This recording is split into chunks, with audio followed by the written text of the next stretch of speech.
Genesis 37.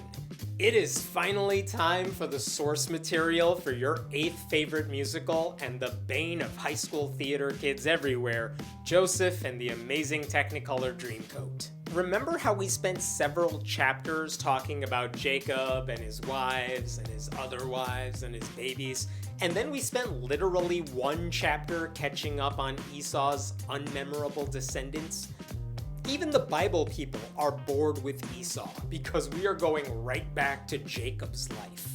Jacob lived in the land where his father had stayed, the land of Canaan. This is the account of Jacob's family line. Joseph, a young man of 17, was tending the flocks with his brothers, the sons of Bilhah and the sons of Zilpah, his father's wives, and he brought their father a bad report about them. Remember when Jacob's name was changed to Israel? Well, the Bible's writers have already forgotten.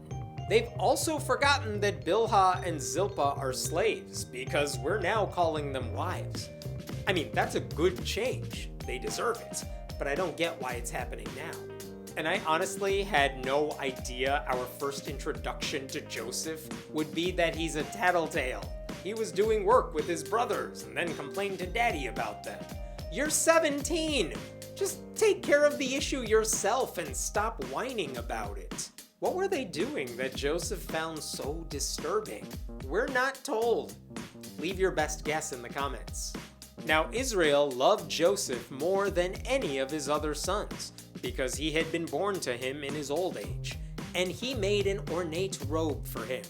When his brothers saw that their father loved him more than any of them, they hated him and could not speak a kind word to him. Oh my God, Jacob, Israel, pick a name and stick to it. Was Joseph really born in Israel's old age? He was born when Israel was still working for Laban and before he did his weird bad science experiments. He wasn't that old.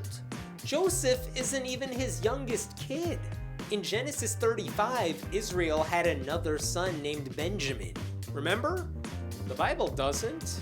As a parent, why the hell would you give a special present to one kid and not the rest? I have 2 kids and I know that's a dumb thing to do. Israel has 13 kids and he's giving the least subtle gift imaginable to one of the youngest. He's just asking for trouble. You know, sibling rivalry usually happens when kids fight over their parents' love, when the truth is parents love their kids equally. But here, it actually makes sense because the Bible straight up tells us Israel loved one kid more than the rest. Joseph had a dream, and when he told it to his brothers, they hated him all the more. He said to them, "Listen to this dream I had. We were binding sheaves of grain out in the field, when suddenly my sheaf rose and stood upright, while your sheaves gathered around mine and bowed down to it." Listen, if I had a dream in which all of you watching this had to bow down to me, 1, I would not tell you about it, and 2, I would recognize that it's just a dream and not reality. Why would you tell the siblings who hate you about a dream in which you sort of rule over them? Actually, this appears to be the first biblical dream that doesn't include God and is totally metaphorical. If nothing else, at least these are more normal kind of dreams. That said, a sheaf of grain rising doesn't mean it's the best. Maybe it was just in the right spot. Let's not treat this as a parable. Sometimes a sheaf of grain is just a sheaf of grain. His brothers said to him, "Do you intend to reign over us? Will you actually rule us?" And they hated him all the more because of his dream and what he had said. Don't hate him for his dream, you guys. Hate him because he's an arrogant prick of a teenager. Then he had another dream, and he told it to his brothers. "Listen," he said, "I had another dream. And this time the sun and moon and 11 stars were bowing down to me." Oh, they are so gonna beat him up after this. Can someone explain to me how the sun can bow down to anyone? It's a sphere. That's not how shapes work. Also, you would probably be dead. 11 stars is such a weirdly specific number, because there are way more stars than that. I mean, what are the rest of them doing? Actually, that is probably symbolic. We're talking about his father, his mother, and his siblings. But that doesn't quite work either, because his mother died a few chapters ago, so the moon doesn't really belong in this dream. And also, he has 12 siblings, not 11. He has a sister, Dinah, too. No one gives a damn about Dinah. When he told his father, as well as his brothers, his father rebuked him and said, "What is this dream you had? Will your mother and I and your brothers actually come and bow down to the ground before you?" His brothers were jealous of him, but his father kept the matter in mind. Even his father is like, "Who gives a damn about your dreams? Relax, son." But then even he apparently takes it kind of seriously. Now his brothers had gone to graze their father's flocks near Shechem, and Israel said to Joseph, "As you know, your brothers are grazing the flocks near Shechem. Come, I am going to send you to them." "Very well," he replied. So he said to him, "Go and see if all is well with your brothers and with the flocks, and bring word back to me." Then he sent him off from the valley of Hebron. When Joseph arrived at Shechem, a man found him wandering around in the fields and asked him, "What are you looking for?" "This seems like bad parenting. I know your brothers are furious with you because you're a cocky little punk, but I need you to visit them and see if they actually hate you." I like the idea that Joseph visits an entire city randomly without knowing where to go. He has no idea how to plan a trip. He replied, "I'm looking for my brothers. Can you tell me where they are grazing their flocks?" "They have moved on from here," the man answered. "I heard them say, 'Let's go to Dothan.'" So Joseph went after his brothers and found them near Dothan. But they saw him in the distance, and before he reached them, they plotted to kill him. So Joseph visited a new city, met a stranger there, and said, "I'm looking for my brothers." And the stranger knew exactly who he was talking about? How? Also, who the hell is this stranger who knows everything about everyone? I want more details on his life. He seems way more interesting than the rest of these people. Check out the brothers' reaction too. They didn't like Joseph, but then they saw Joseph approaching them, and they suddenly decided, "Let's murder him." And over what? A couple of weird dreams? One last thing about biblical geography here. Going from Hebron to Shechem is about a 50-mile journey. Going from Shechem to Dothan is roughly 13 miles. And Joseph is walking.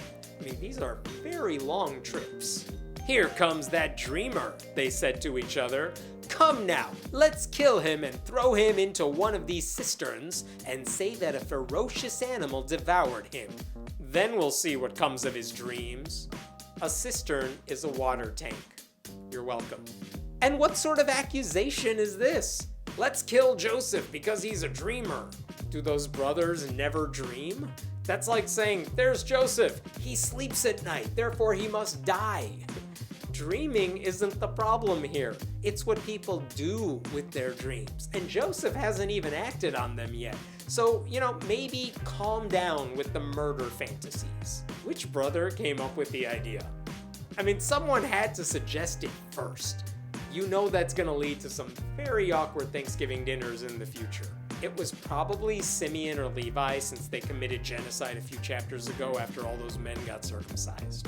When Reuben heard this, he tried to rescue him from their hands.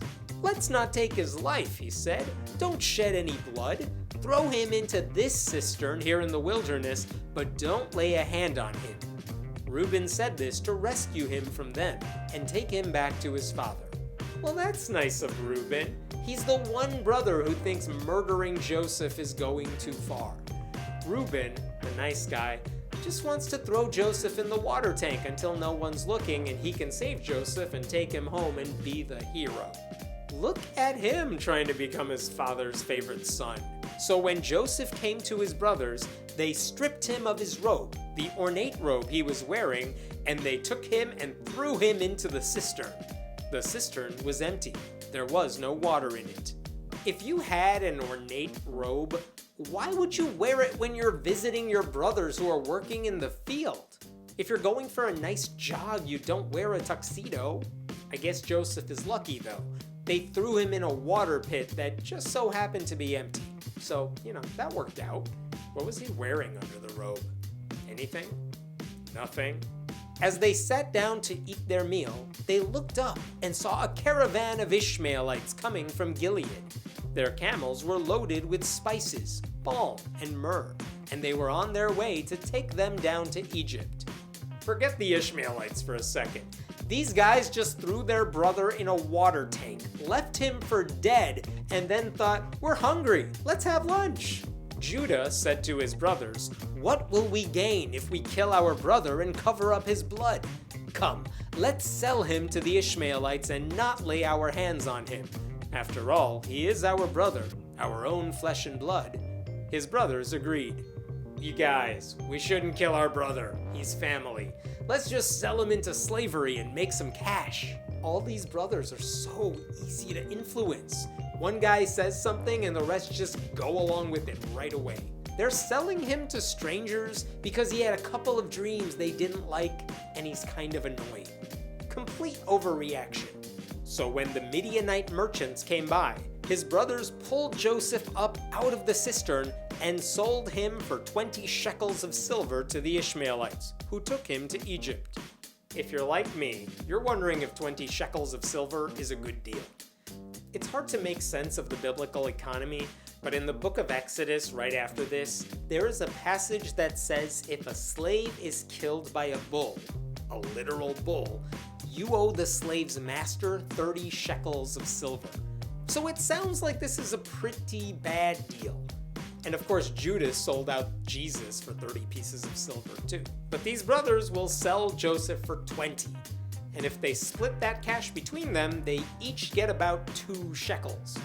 Whatever a shekel is, that's not worth it. When Reuben returned to the cistern and saw that Joseph was not there, he tore his clothes.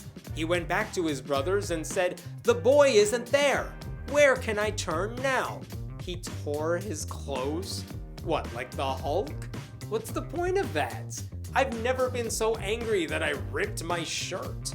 How come Reuben wasn't part of the trade deal a second ago? Why did the brothers not let Reuben in on their plan? Did they know he was a traitor? Then they got Joseph's robe, slaughtered a goat, and dipped the robe in the blood. They took the ornate robe back to their father and said, "We found this. Examine it to see whether it's your son's robe." How many people are wearing Technicolor robes in this town that there's any doubt here? I guess selling your sibling isn't bad enough. Now they're gonna lie to their daddy about it. He recognized it and said, "It is my son's robe. Some ferocious animal has devoured him. Joseph has surely been torn to pieces." Really? That's the first guess? Not, he must have run away and taken off the extra weight, or, oh no, somebody stabbed him, but the goat tore up his skin? He's not even gonna investigate? I mean, if this happened today, it would at least turn into a season of a true crime podcast. I can't believe lying worked. I learned so many moral lessons from the Bible. There is some real irony in this whole story right here. Remember that Jacob tricked his father into blessing him through an act of deception by dressing up like Esau.